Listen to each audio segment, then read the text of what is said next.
So what is, okay, power and control wheel for lesbian, gay, bisexual, and trans relationships? That's, can I look at it? Absolutely. Look at it, take a picture of it. Power and control. So when we think about how we define domestic violence, it's all about dynamics of power and control in a relationship.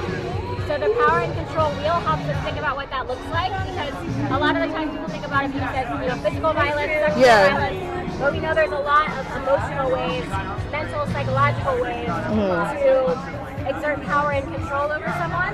So the power and control wheel just helps us think about what that looks like and all of the different ways that domestic violence might show up in a relationship. So I'm not trans or bisexual or anything like that, but this says here, heterosexism is a form of violence.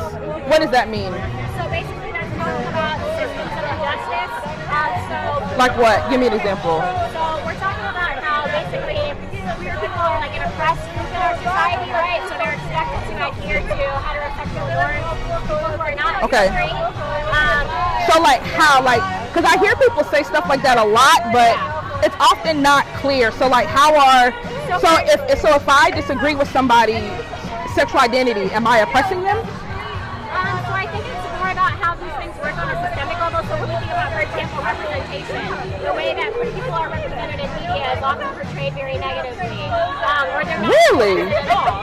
I would actually say the opposite. Like I would say that society's become very, very welcoming, but we still see high levels of mental illness. We still see high levels of depression and feelings of marginalization, when I think our society's become more open.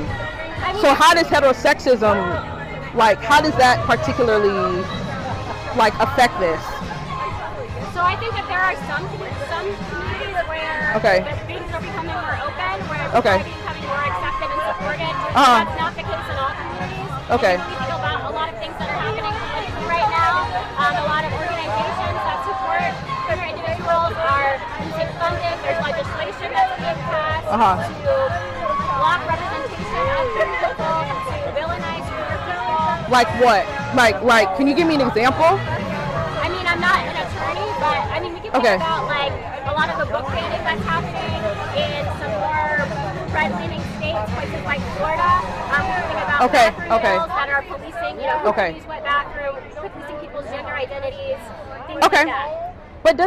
But some of those books have like sexually explicit content. So is that like bad? I'm just trying to figure out like where is that an issue? I mean, I think it depends on context. Okay. It depends on context. Okay. All right. Cool. Thank you. Cool deal. Cool. Thanks.